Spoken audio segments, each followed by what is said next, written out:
हम कबीर साहब को मानते तो हैं किंतु कबीर वाणी को पढ़ते नहीं हैं, इसलिए कबीरपंथी कहलाकर भी तमाम भ्रम में पड़े हुए हैं, अंधविश्वास में पड़े हुए हैं। और कबीरपंथी कहलाकर भी टोना टामर जंत्र मंत्र के चक्कर में पड़े हुए हैं, ज़्यादा हैं, चमत्कार के पीछे दीवाने बने हुए हैं। क्यों? कबीर वाणी को पढ़ते नहीं इसलिए। कबीर साहब क्या कहते हैं? जो तू भक्ति करन को चाहत हो, निंदा से नहीं डरियो जी, 5 छड़ी कोई सिर पर मारे सहत बने तो सही हो जी। यदि तुम भक्ति करना चाहते हो, धर्म के मार्ग पर चलना चाहते हो, साधना के मार्ग पर चलना चाहते हो, तो निंदा से डरना मत। निंदा से डरने वाला आदमी भक्ति मार्ग पर चल नहीं सकता। इनको देखो, राजनेताओं को कितनी बुराई होती है उन लोगों की, कितने लोग उनकी निंदा करते हैं, तो क्या वो लोग राजनीति करना छोड़ देते हैं? जब वो राजनीति करना नहीं छोड़ सकते तो हम धर्म नीति को क्यों छोड़ें? और धर्म नीति को छोड़ दें तो फिर कल्याण का रास्ता क्या है? इसलिए साहब कहते हैं तुम भक्ति करना चाहते हो तो निंदा से डरना मत, जितना सहोगे उतना ऊपर उठोगे।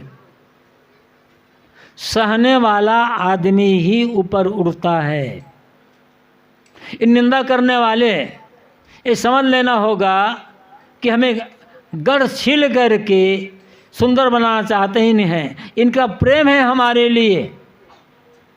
ये हम में कोई बुराई नहीं रहना देना चाहते, हमारी सारी बुराइयों को निकाल देना चाहते हैं। जैसे ही एक मूर्ति बनाने वाला कलाकार एक अनगढ़ पत्थर को लेता है, रोज उसे ठोकता है, गढ़ता है, छीलता है, संवारता है, और धीरे धीरे करते करते महीनों के अंतराल में वो पत्थर नहीं रह जाता, सुंदर मूर्ति बन जाता है। और मूर्ति बनकर नहीं रह जाता, मंदिर में प्रतिष्ठा होती है, उसे भगवान मान करके पूजा करते हैं लोग। कैसे? जब कलाकार ने, मूर्ति बनाने वाले कलाकार ने उसे रोज़ गढ़ा। ये समझना होगा हमारा जो जीवन है अनगढ़ पत्थर के समान है, और निंदा करने वाले लोग हमें गढ़ छील रहे हैं, हमें भगवान बनाने का प्रयास कर रहे हैं।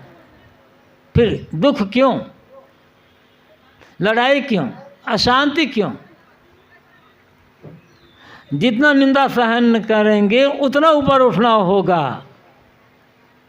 साहब यही कहते हैं, भला बुरा कही जाए तो उठ नहीं लागे। भला बुरा सबको सुन लीजिए, कर गुजरान गरीबी मन लागू मेरो यार फकीरी में, साहब कहते हैं। ये तो सुनना ही पड़ेगा। तो भला बुरा कही जाए तो उठ नहीं लागे। तुम्हारी कोई बुराई करे, साहब कहते हैं तुम उठ करके लगो मत, लड़ो मत, विवाद मत करो, जवाब मत दो किसी को। क्यों? उठ लागे सो रार महा नीच है। उठ करके लगोगे, कोई तुम्हारी निंदा कर रहा है, तुम भी निंदा करने लग जाओगे तो झगड़ा बढ़ेगा, विवाद बढ़ जाएगा। और जब झगड़ा में पड़ोगे तो भक्ति का काम कब करोगे? झगड़ा में पड़ोगे तो सत्संग साधना का काम कब करोगे? जब झगड़ा करने लगोगे तो धर्म का काम कब करोगे? ताकि तो उठ लागे सो रार महा नीच है। प्रतिक्रिया में पड़ जाओगे तो झगड़ा बढ़ेगा, और झगड़ा बढ़ाना पतन का रास्ता है। झगड़ा कर करके, विवाद कर करके आज तक कोई आगे नहीं बढ़ा है, कोई बड़ा नहीं हुआ है। जहाँ भी लड़ाई हुई है पतन हुआ है। परिवार वाले लोग लड़ते हैं आपस में, परिवार का पतन होता है। पड़ोसी लड़ते हैं आपस में, मोहल्ले का पतन होता है। गांव वाले लड़ते हैं तो गांव का पतन होता है। देश वाले लड़ते हैं तो देश का पतन होता है। कहीं भी लड़ाई हो, पतन होना निश्चित है, पिछड़ना निश्चित है। साहब कहते हैं रार बहा नीच है। झगड़ा करना नीचता का, पतन का काम है। जही घट उपजे क्रोध सोई घट मीच। साहब कहते हैं कि जब जब तुम्हारे भीतर क्रोध उत्पन्न हो जाए, समझना तुम्हारी शांति की, भक्ति की, धर्म की, साधना की मौत हो गई।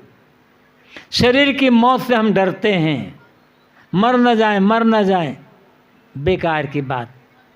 कितना डरो, कितना डरो, शरीर तो मरेगा ही मरेगा एक दिन। और चिंता क्यों करते हो भाई मरने का? हर आदमी को सबसे बड़ा डर है मरने का, और जीवन में होकर ही रहेगा। और सबसे बड़ा आश्चर्य तो ये, हम मर जाएंगे ना, हमें पता भी नहीं चलेगा कि मैं मर गया, तब काहे रोते हो? किसी को पता चला है आज तक कि मैं मर गया? भैया मैं मर गया हूँ, तुम लोग आओ मेरे पास, किसी ने कहा तुम्हारे पास? हमारे जीवन में दो महत्वपूर्ण घटना होती है। जीवन क्या है? घटनाओं का सिलसिला। एक बात, एक घटना घट रही है रोज रोज। उन घटनाओं में सबसे बड़ी दो घटनाएं हैं, महत्वपूर्ण घटना। एक घटना से जीवन की शुरुआत होती है और दूसरी घटना से जीवन का अंत होता है। जिस घटना से जीवन की शुरुआत होती है उस घटना को हम जन्म कहते हैं, और जिस घटना से जीवन का अंत होता है उस घटना को हम मौत कहते हैं। और किसी भी व्यक्ति को अपने जन्म के बारे में कुछ पता नहीं है। कोई व्यक्ति नहीं बता सकता कि मेरा ऐसा जन्म हुआ था। वो तो माता बताती है, पिता अल्लाह बताते, तुम्हारा जन्म अमुक समय हुआ था, ऐसा हुआ था, तब हमें पता है। हर व्यक्ति का जन्म हुआ है, लेकिन किसी व्यक्ति को अपने जन्म का अनुभव बिल्कुल ही नहीं है। और मर जाएंगे तो अनुभव ही नहीं रहेगा कि मैं मर गया, पता नहीं चलेगा। तो डरते क्यों हो? डरना ही है तो इससे डरो कि हमारी शांति ना मरे, हमारा विवेक ना मरे, हमारा ज्ञान ना मरे, हमारा धर्म ना मरे, हमारी भक्ति ना मरे। और साहब कहते हैं जब तुम्हारे भीतर क्रोध उत्पन्न हो जाता है, जब तुम्हारे भीतर लोभ आ जाता है, जब तुम्हारे भीतर ईर्ष्या आ जाती है, तब तुम्हारी ज्ञान, ध्यान, भक्ति, संयम, साधना सबकी मौत हो जाती है। और इस मौत से हमें कोई डर नहीं है। रोज़ हम अपने धर्म, भक्ति, शांति की मौत देख रहे हैं और खुद कर रहे हैं, और फिर भी हम कहते हैं हम तो धार्मिक, हम पुजारी हैं, हम तो साधु, हम महात्मा, हम गुरु हैं, हम सत्संगी हैं। ये धोखे की बात। सब भ्रम में जी रहे हैं। काम अधर्म का कर रहे हैं और भ्रम है धार्मिक होने का।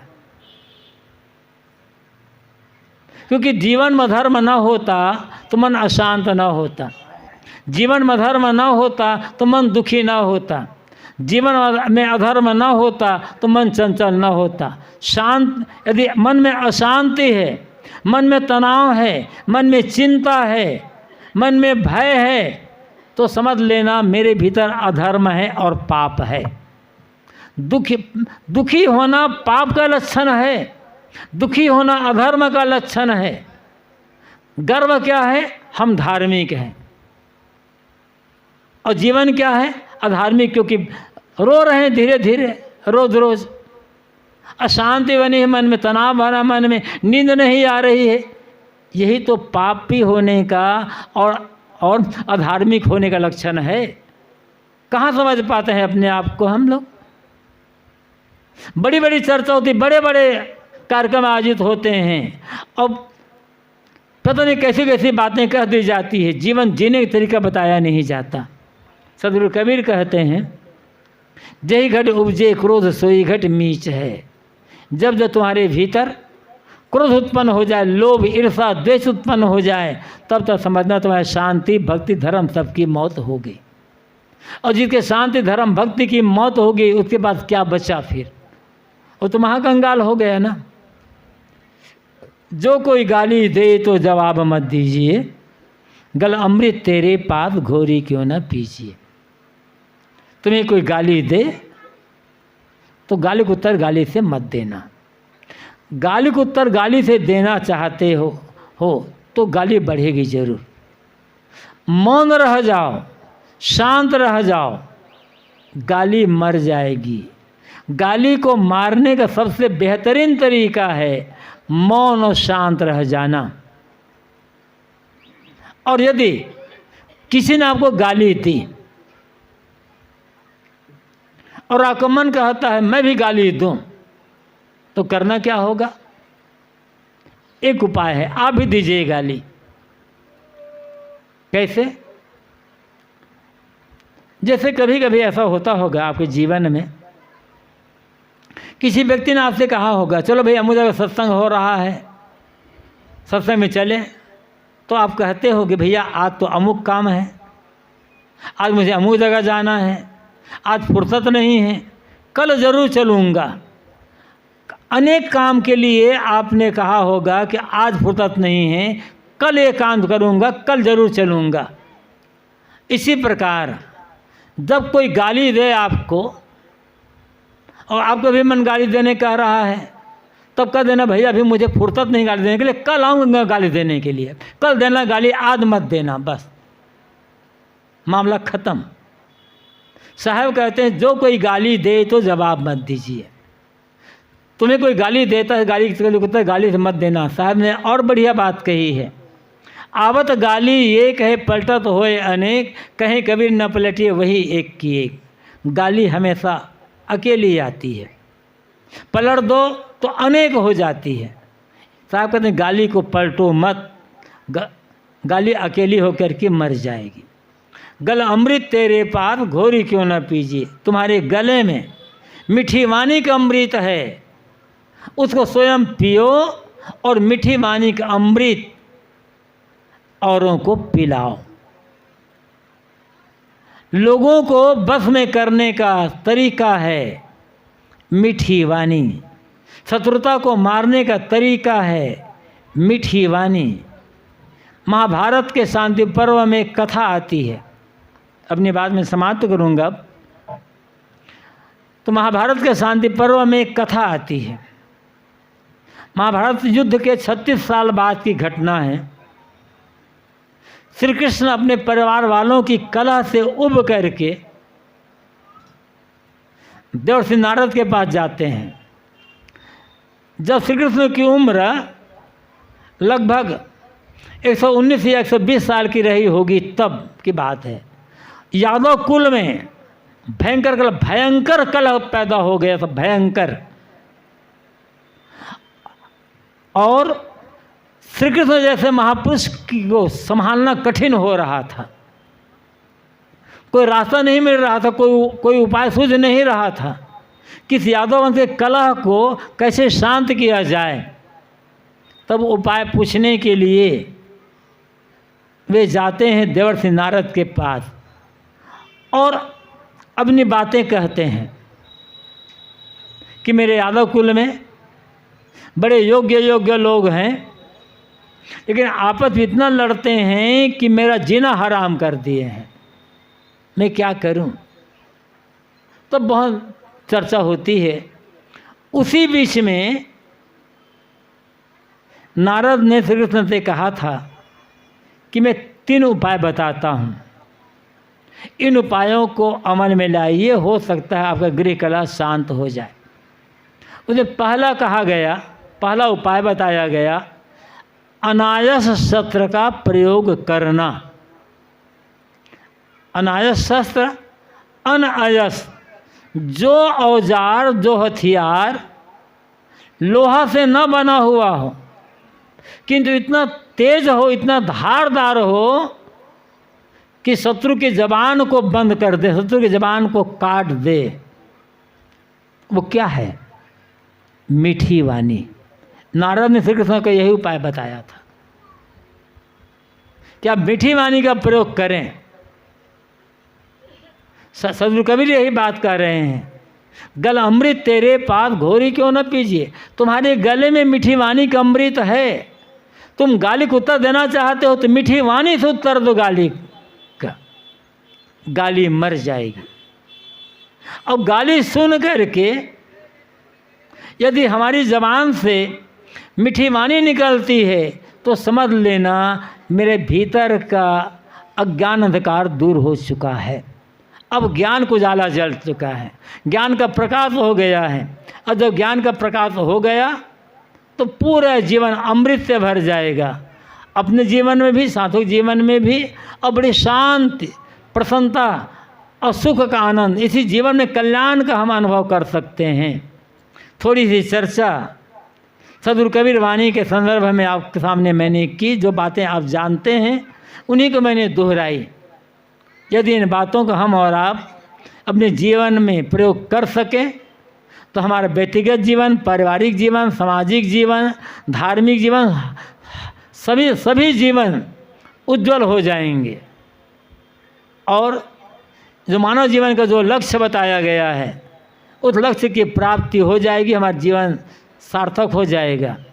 ये 2 दिनों का सत्संग कार्यक्रम इस फुलहरा कबीर आश्रम में आश्रम के व्यवस्थापकों ने और आप गाँव वालों ने मिल कर के और आप सब के सहयोग से इस आश्रम का आयोजन हुआ। कल और आज